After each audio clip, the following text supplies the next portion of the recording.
Un jour, il célèbre ça. Alors, on va partir. Ok. On va le lire, voilà. Voilà un article que j'ai pris. Ok. Et c'est toujours des diables. Nous allons le lire. Nous allons le lire ici. Nous allons le lire ici. Nous allons le lire ici.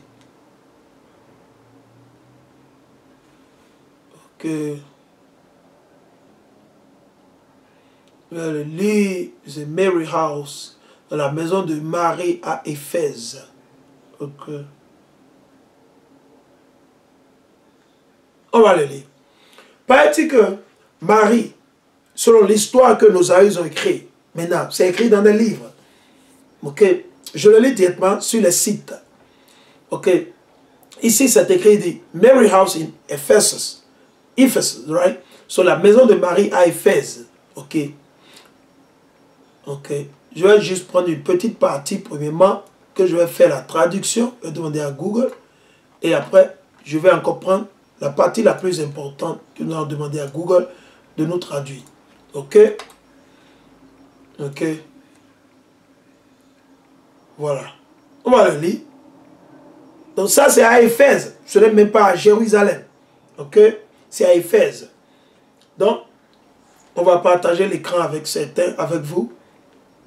Nous allons partager l'écran. Ok? Pour ceux qui peuvent le voir. Ok? Et la maison de Marie était construite en pierre rectangulaire, arrondie au pointu à l'arrière. Les fenêtres étaient hautes près du toit. Ok? Plat. La maison était divisée en deux compartiments par le foyer au centre de celle-ci. La cheminée était à l'étage en face de la porte. Il était enfoncé dans le sol à côté de murs qui se levaient par étapes de chaque côté jusqu'au plafond. Au centre de ce mur, un canal profond, comme la moitié d'une cheminée, transportait la fumée pour s'échapper par une ouverture dans le toit. J'ai vu un entonnoir en cuivre en pente se projeter au-dessus du toit, au-dessus de cette ouverture. Dans ce que je vais faire, je vais prendre une partie que je vais encore vous montrer. J'ai une partie. Je vais me rassurer. Il y a une partie que j'ai lue qui était intéressante. Voilà. Ok. On va lire ceci. On va lire ceci. Ok. C'est un long article. Ok. Donc on va vous l'expliquer. On va essayer toujours. On va passer pour que vous le sachiez. Pour que vous appreniez quelque chose de nouveau que vous ne saviez pas. Que personne n'a jamais discuté.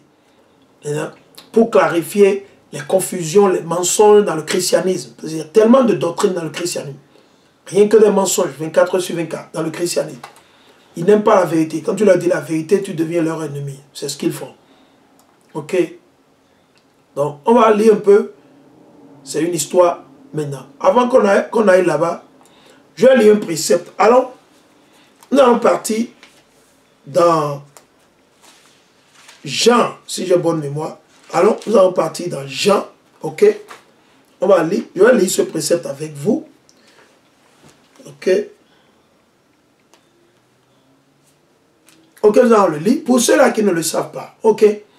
Marie ne peut sauver personne. Ok? Marie, c'est une femme. Elle a cru en l'Éternel. Elle a obéi selon les lois et les commandements de l'Éternel. Amen, alléluia. Kwame Shala. Et tranquille. Elle est morte. Et peu importe. Ok, nous allons le lire. Ok. Vous attribuez ce que vous les catholiques, vous les chrétiens, vous attribuez à Marie comme si c'est arrivé seulement à Marie. C'est faux, c'est une doctrine satanique. Soit elle a été élevée, non. Tous les prophètes ont été élevés après la résurrection de Mashiach. Yeah. Tous les prophètes. Ok, je vais vous le montrer. Alors dans Matthieu, parce que vous ne savez rien, vous bavardez. Ok. Beaucoup d'entre vous, vous bavardez 24 heures sur 24. Ok. Alors on va vous le montrer. Matthieu le chapitre 27. Nous allons partir directement vers Matthieu. Matthieu le chapitre 27. On va vous le montrer. Ok. Ok. Matthieu le chapitre 27. On va vous le montrer. Parce qu'il y a beaucoup d'entre vous, vous ne savez pas. Ok. Matthieu le chapitre 27. Nous allons lire à partir du verset 51. Matthieu 27, 51. Pour vous prouver que ce n'est pas seulement Marie, ok? Ce n'est pas seulement Marie, ou bien vous pensez que c'est Marie. Non, quelle Marie? C'est elle seule qui a été, comment on dit, élevée, qui a été, comment on dit, ressuscitée des morts le 3e jour. On va vous le montrer. Ça, c'est après la mort de Hamashiach, la résurrection, quand Hamashiach s'est ressuscité. Et voilà que le voile du sanctuaire, dans Matthieu 27, le verset 51, et voilà que le voile du sanctuaire se déchira en deux, du haut en bas. Parce que pourquoi? Les Lévites, ils viennent de perdre le sacerdoce, ils ne sont plus prêtres. Ils seront prêts dans le royaume prochain, mais ce serait sous Hamashiach. Parce que Hamashiach, il a été l'unique prêtre, le plus élevé après l'ordre de Melchisedec. Le prêtre le plus élevé après l'ordre de Melchisedec. Donc tous vos prêtres que vous avez dans l'église catholique, etc., ne sont que des diables et des démons. Ils ne sont que des démons. C'est des fantômes. Ils sont que des vampires. Vos prêtres que vous avez dans l'église chrétienne, etc., blablabla, ne sont que des fantômes et des vampires. Premièrement, il faut leur poser la question. Quand vous irez à l'église pour adorer le soleil demain, là, quand vous irez adorer le soleil que vous avez l'habitude d'aller adorer le dimanche, levez-vous, demandez à votre prêtre, de quelle tribu est-il selon la Bible? De quelle tribu? De quelle tribu est-il? Est-il de la tribu de Lévite? Et si oui, vous savez quoi? Dites-lui qu'ils ne sont plus prêtres. Jusqu'à l'instauration au réinstallement du royaume à travers Mashiach. Le prêtre le plus élevé, d'après Melchisedec, qui veut dire roi de la paix et de quoi? Et de la droiture. Melchisedec, il est le roi de la paix et de la droiture. Il était venu sous une forme d'ange sur la terre pour bénir qui? Abraham. Il n'a ni père ni mère. Il n'a ni début ni fin. Il vit pour l'éternité. L'Éternel, il est magnifique. Il a créé pas mal de choses. Hamashiach, il a été levé sous l'ordre de Melchisedec et non sous l'ordre des prêtres aaronites. Parce que le sacerdoce avait été établi sous qui? Sous Aaron, qui est de la tribu de Lévi, des Lévites.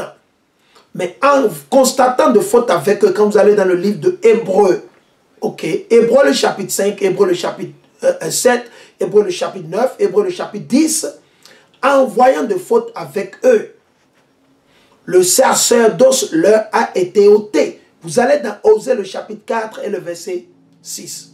Osée 4, 6. Mon peuple périt pour faute de connaissance. Et du coup, l'Éternel lui a dit, je vais vous ôter le sacerdoce, vous ne serez plus prêtres. Parce que pourquoi?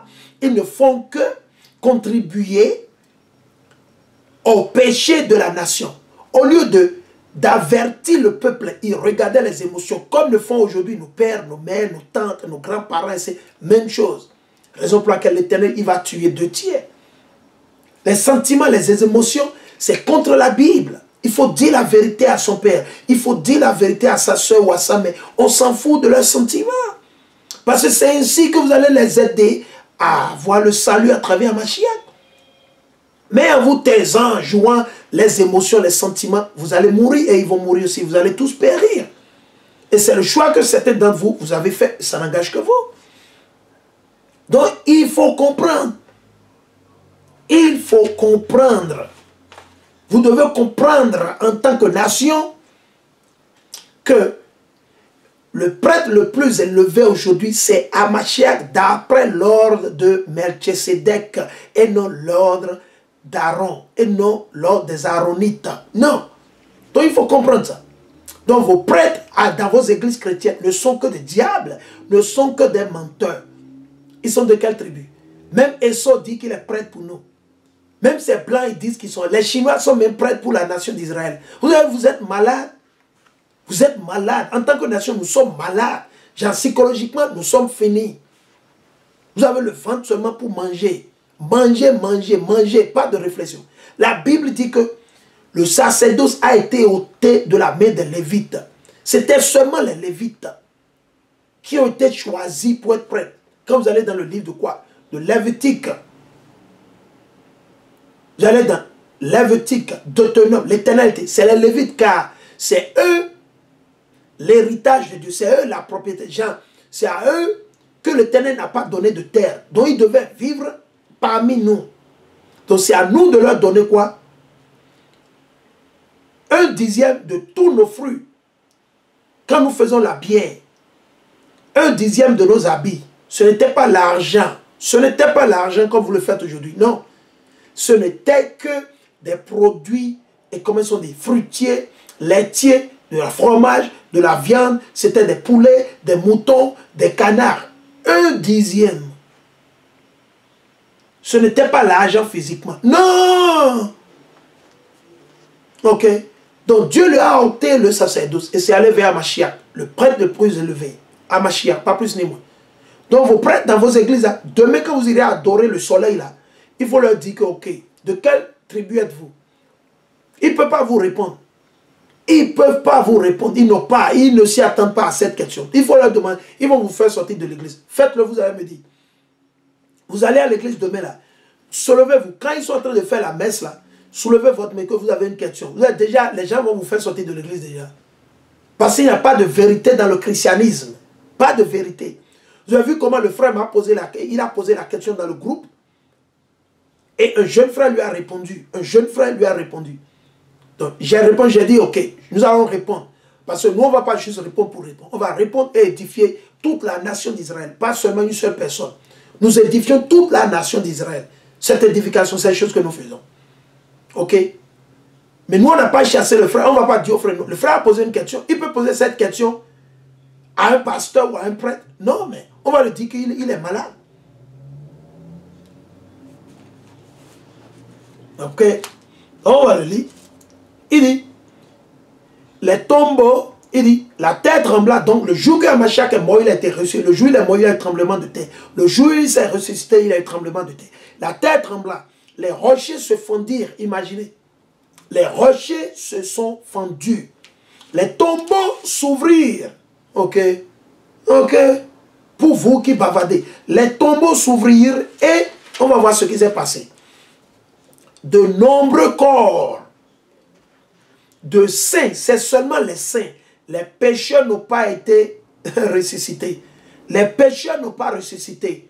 Donc il faut expliquer ça à votre mère, à votre père, à vos frères, à vos enfants, il faut leur expliquer. S'ils meurent dans le péché, ils ne seront pas ressuscités le 3e jour. Non, non, non, non, non, non, non, non, non. Ils ne seront pas ressuscités. Ok? On va continuer. De nombreux corps de saints, des saints, ceux qui se sont mis à part des pécheurs, ils se sont séparés des pécheurs. Des pécheurs, ils n'ont pas péché, oh, ils se sont repentis. Ok? Trépassés, ressuscitèrent. Ok? Amen, alléluia. Ils sortirent des tombeaux après sa résurrection. Après la résurrection de Mashiach. Parce que lui, il doit ressusciter avant que ça ne se passe. Ok? Et quand ces personnes ont été ressuscitées, ils sont allés dans la ville et tout le monde les a vus. Shalom King, Shalom, Shalom, Shalom. More praise be unto the Most High Yahweh. Right? Addressing the French community, the brother and the sister that speak French. Right? Il dit, ils sortirent des tombeaux après sa résurrection, entraient dans la ville sainte. Ils sont rentrés dans la ville sainte. Entrés dans la ville sainte. Ok? Jérusalem. Ok? Dans la ville sainte. Et se firent voir à bien des gens. Ok? Donc, de quoi est-ce que vous parlez? Vous bavardez, vous décevez les gens, vous mentez. Non, non, non, non, non. Non, non, non. Alors, vous voulez adorer, les femmes, vous voulez adorer Marie. L'Éternel va vous tuer. Vous êtes un antichrist. Si vous parlez, vous voulez défendre les doctrines de Marie, l'Éternel va vous tuer. Vous êtes un antichrist. Parce que vous voulez défendre Marie au lieu de défendre Mashiach. Si vous n'êtes pas avec Mashiach, vous êtes un antichrist. La Vierge Marie, les doctrines de la Vierge Marie, de récitation de chapelet, je vous salue Marie, ce ne sont que des doctrines d'antichrist. Vous êtes des antichrists. Il faut expliquer ça à vos pères, à vos soeurs, à vos mères. Il faut leur expliquer. Quiconque récite le chapelet, that's French, bro. That's French, bro. Yeah, I got you, I got you, I got you, bro. I got you, bro. Yeah, Kwame Shala, Kwame Shala, Kwame Shala. Right. Right. Donc, quiconque récite le chapelet, vous récitez le chapelet, la Vierge Marie, je vous salue Marie, pleine. L'Éternel, il est contre ça. L'Éternel va vous tuer. C'est de l'Antichrist. Antichrist, c'est l'esprit d'Antichrist. Ok? C'est l'esprit d'Antichrist. Ok? Alors, on va vous le montrer. Ce que Amachaki a dit à Jean, non, c'était à Pierre. C'est à Pierre qu'il a parlé. Alors, nous allons partir dans Saint Jean. Saint Jean, allons là-bas. Saint Jean, ça c'était quand il était sur le point de mourir. Quand Amachak, avant qu'il ne meure. C'est ce que Amachak a dit. On va le lire. Ok? Nous allons le lire. Nous allons lire ça dans le livre de Saint Jean, le chapitre 19. Saint Jean, le chapitre 19. Et nous allons lire le verset 25 jusqu'à 27. Ok? Or, près de la croix de Yahawashi se tenait sa mère et la sœur de sa mère, Marie, femme de Clopas, et Marie de Magdala. Ok? Yahawashi, donc voyant sa mère, on suit très bien. Yahawashi Hamashiach, donc voyant sa mère, et se tenant près d'elle, le disciple qu'il aimait dit à sa mère. C'est quel disciple? On va le voir maintenant. On va voir. Femme, voici ton fils. Ok? Donc, premièrement, Hamashiach, il a dit quoi? Femme, il a parlé à sa mère, il dit, mère, femme, voici ton fils. Ok? Puis il dit aux disciples, voici ta mère. Dès cette heure-là, le disciple l'accueille chez lui. Maintenant, certains ont dit, c'est qui? C'est Jean. Alors nous allons partir vers d'autres témoins. Ici, ça n'a pas été détaillé, n'est-ce pas? Ça, c'est dans Jean. Nous allons partir vers Marc, Luc et Matthieu. Allons vers Luc. Premièrement, Luc, le chapitre 23, le verset 49. Luc 23, 49. Allons dans Luc 23. Luc 23, 49. Luc 23, 49. Luc 23, 49. Allons. Luc 23. Donc, nous sommes dans Luc 23. Ok. On lit Luc 23. Et nous allons lire à partir du verset 49. Ok. Luc 23 et le verset 49. Ok. Luc 23 et le verset 49. Ok. Deux disciples d'Emmaüs. Ok. Nous sommes dans Luc, le chapitre 23, et nous allons lire à partir du verset 49. Luc 23, 49. Et nous allons le lire. Tous ses amis se tenaient à distance, ainsi que les femmes qui l'accompagnaient depuis la Galilée et qui la regardaient. Ok, je vois. Ce n'est pas encore le verset là que je vis exactement. Ok.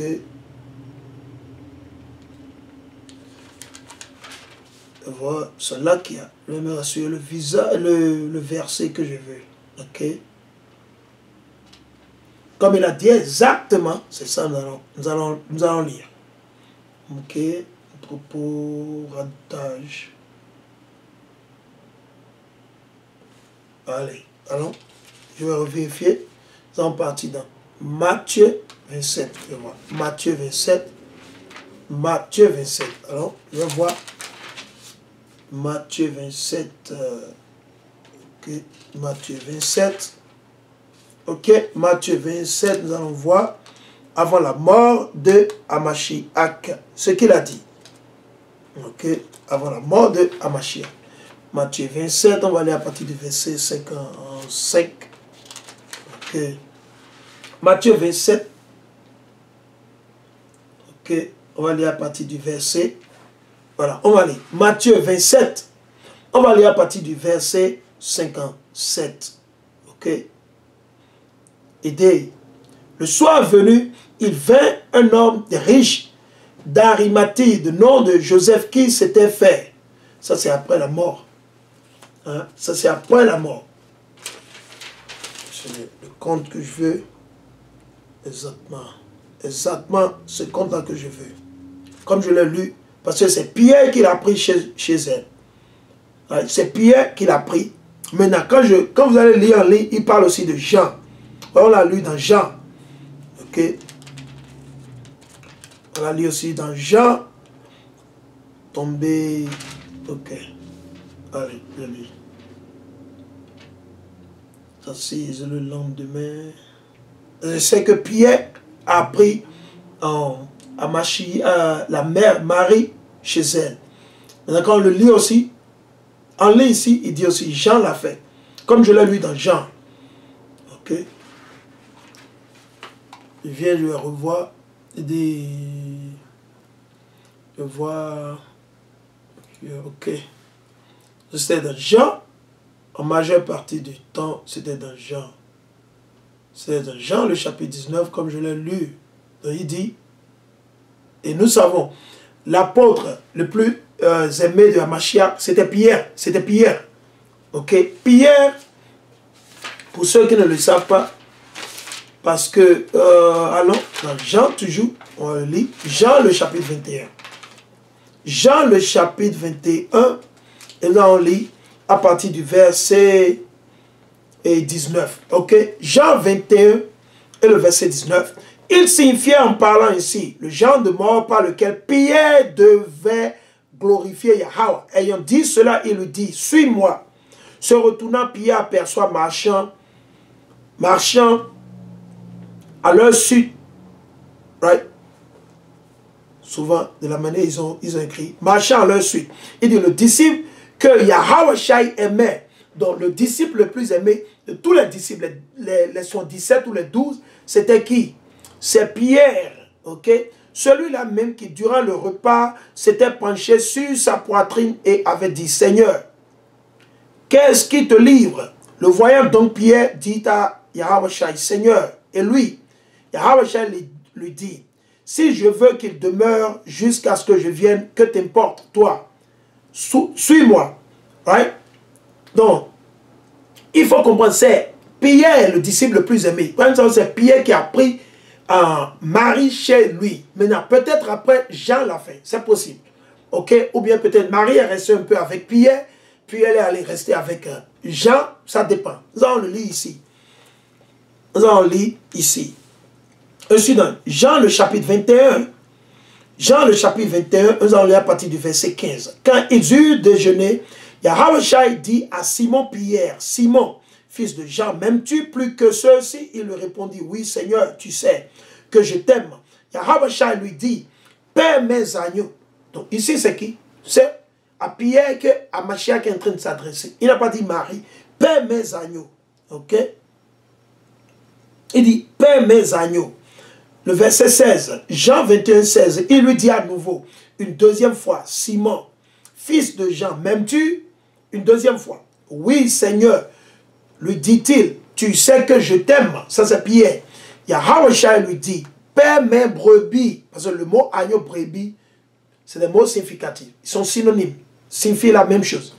Le verset 17, évangile de Jean, évangile de Yahweh Shai selon Saint Jean, le chapitre 21, le verset 17, il lui dit pour la troisième fois, Simon, fils de Jean, m'aimes-tu? Pierre fut peiné de ce qu'il lui eut dit pour la troisième fois. M'aimes-tu? Et il lui dit, Seigneur, tu sais tout, tu sais bien que je t'aime. Yahweh Shai lui dit, paie mes brebis. Donc c'était à Pierre. C'était à Pierre. Allons, une doctrine que nous allons exposer. Allons dans Matthieu le chapitre 12. On voit Matthieu le chapitre 12. Parce que Marie, vous voulez parler de Marie. Maintenant, vous-même, est-ce que vous vivez selon les lois et les commandements de Dieu? C'est la question que vous devez vous poser. Ne vous souciez pas de Marie. Marie, elle est déjà trouvée pour elle. Ok? Allons dans le lit. Évangile de Yahweh Shai selon Saint Matthieu, le chapitre 12. Nous allons lire le verset 46 jusqu'à 50. 46 à 50. Ok? Comme il parlait aux foules qui, Mashiach était en train d'enseigner. Comme il parlait aux foules, voici que sa mère, de Marie, et ses frères, ok, se tenaient dehors cherchant à lui parler. Ils ont levé le verset 47. Ok? À celui qui l'informait, Yahweh Shai répondit, qui est ma mère et qui sont mes frères. C'est ce que Mashiach a dit de sa bouche. Ok? Voici ma mère et mes frères. Car quiconque fait la volonté de mon Père qui est aux cieux, celui-là met un frère et une soeur et une mère. Donc, si votre mère, votre soeur ou votre père, votre frère, vos cousins, vos neveux, vos nièces, votre femme, vos enfants, s'ils ne font pas la volonté de l'Éternel, Yahweh, le Dieu de nos aïeux, le Dieu d'Abraham, d'Isaac et de Jacob, Hachem, Yahushua, s'ils ne le font pas, ils ne sont pas ni votre frère, ni votre soeur, ni votre mère, ni votre père. C'est ce que nous lisons dans la Bible, dans ce que les chrétiens appellent le Nouveau Testament. Ok, allons, là on lit aussi de Marc. Allons dans Marc, le chapitre 3, pour que ça ne soit pas seulement que c'est juste un seul témoin. Allons dans Marc, le chapitre 3. Ok. Marc, le chapitre 3, on lit à partir du verset 31 à 35. Marc, chapitre 3, verset 31 à 35. Sa mère et ses frères arrivent, et se tenant dehors, ils le firent appeler. Il y avait une foule assise. Il y avait une foule assise, ok? Une foule assise. Il y avait une foule assise autour de lui et on lui dit, voilà que ta mère et tes frères et tes sœurs sont là dehors qui te cherchent. Donc on vient d'annoncer à Mashiach que sa mère, ses frères et ses sœurs veulent lui parler. Ils ont besoin de lui, ils veulent lui parler. Au moment où Mashiach est en train d'enseigner, il est en train d'enseigner, d'édifier, ok? Si ça se passe aujourd'hui, la majeure partie de nous, on va laisser l'édification pour aller répondre. C'est ce que nous faisons. C'est ce que la majeure partie nous allons faire, 98%. Si aujourd'hui, un frère est en train d'enseigner et qu'il est là, il est en train d'édifier 20 ou 30 personnes, et subitement, ses parents arrivent, on lui dit que ok, ses parents veulent lui parler. Il va abandonner. Il va abandonner l'œuvre qu'il fait et il ira encore. Non, on ne peut pas agir comme ça. C'est-à-dire, nous aimons nos parents ou nos frères ou nos soeurs ou nos cousins, nos neveux, nos nièces, plus que l'Éternel et plus que Mashiach. Ok? Il leur répondit, qui est ma mère et mes frères? C'est ce que Mashiach leur a demandé. Qui est ma mère et mes frères? Et promenant son regard sur ceux qui étaient assis en rond autour de lui, parce qu'il édifiait, il enseignait. Il dit, voici ma mère et mes frères. Quiconque fait la volonté de Dieu, quiconque fait la volonté de Dieu, celui-là met un frère et une soeur et une mère. Amen, alléluia. C'est ce que Mashiach a dit. Peu importe ce que vous pensez, votre opinion, ce que vous pensez, ne veut rien signifier. Ok? Allons dans Luc, le chapitre 8. Allons dans Luc, le chapitre 8. On va lire le verset 19. Ok? On va voir ce que Luc a dit par rapport à ça. Ok? Luc, le chapitre 8 et le verset 19 à 21. Ok? Luc, le chapitre 8 et le verset 19 à 21. Ok?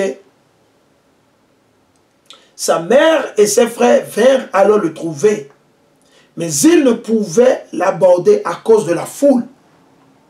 Donc Luc 8, le verset 19 à 21. Et on l'en informa. Ta mère et tes frères se tiennent dehors et veulent te voir. Mais il leur répondit, ma mère et mes frères, ce sont ceux qui écoutent la parole de Dieu et la mettent en pratique. Alléluia. Donc si vous n'écoutez pas la parole, vous ne lisez pas, vous ne mettez pas en pratique. Et l'Éternel dit, Mashiach dit que vous n'êtes ni son frère, ni sa mère, ni son père. Et ça va de pair pour nous. C'est la même chose. Ok? C'est ce que la parole dit. Allons. 11, Luc 11, verset 27. Je vais voir un sujet là. Vite fait. Luc 11, verset 27. Ok? On va voir quelque chose. Parce que, au lieu de glorifier l'Éternel, à travers Mashiach, qui est l'unique médiateur, vous voulez utiliser une femme. Non, non, non, non. Ça, c'est l'antichrist. Antichrist, ok? Évangile, selon Saint Luc, le chapitre 11 et le verset 27. 27 à 28, on va lire. 27 à 28. Or, il avait comme il parlait ainsi qu'une femme éleva la voix du milieu de la foule et lui dit, heureuses les entrailles qui t'ont porté et les seins que tu as sucés. Et ça, c'est ce que vous entendez de nos mères. Hey, blablabla. Ok, on va voir ce que Mashiach a dit. Donc, Mashiach était en train d'enseigner au milieu. Et tout à coup, La femme a été, Jean, elle a été abattue par la sagesse de Hamashiach. Hamashiach édifiait. Il édifiait, il dit, waouh, waouh, amazing, waouh. Donc, qu'est-ce qu'elle a dit? Elle dit, heureux. Il dit, heureuses les entrailles qui t'ont porté et les seins que tu as sucés. Donc, la femme fait recours à qui? À Marie. La femme est en train de bénir Marie. Maintenant, on va voir la réaction de Hamashiach. Elle est en train de bénir Marie, qui est la maman de Hamashiach. Alors, on va voir la réaction de Hamashiach. Ça, c'est pour vous les chrétiens. Vous les chrétiens, vous qui pleurez, vous que... On va voir ce que Hamashiach a dit. Mais il dit, heureux plutôt ceux qui écoutent la parole de Yahweh et l'observent. Alléluia. Ok. Ok. Si votre mère, qui vous a donné naissance, elle ne vit pas selon les lois et les commandements de Dieu, ça n'aura servi à rien. Ok. Ok. Il dit, heureux ou heureuse plutôt, ceux ou celles qui écoutent la parole de Yahweh et l'observent. Vous devez l'observer. Vous devez mettre ça en pratique. Ok? Vous devez mettre ça en pratique. Pas juste bavader. Non, vous devez mettre ça en pratique. Ok? En pratique. C'est ce que Hamashiach a dit. Donc, votre doctrine de la Vierge Marie, ça ne va pas marcher. Ok? Ok? Ne vous souciez pas. Elle a été ressuscitée le 3e jour. C'est ça que vous voulez parler? 2 prophètes ont été levés vers les cieux. 2 prophètes. 2 prophètes. Dans toute l'histoire de la Bible, c'est 2 prophètes. Elijah. Et puis qui? Et qui? Enoch. Alors on va le lire le plus vite possible. Alors on va lire dans Genèse le chapitre 5. Non, allons même dans Hébreu. On va partir vers Hébreu. Hébreu 11 et 5. Allons. On va voir ce que Paul il a dit par rapport à ça. Allons. Voilà. Hébreu 11 et le verset 5.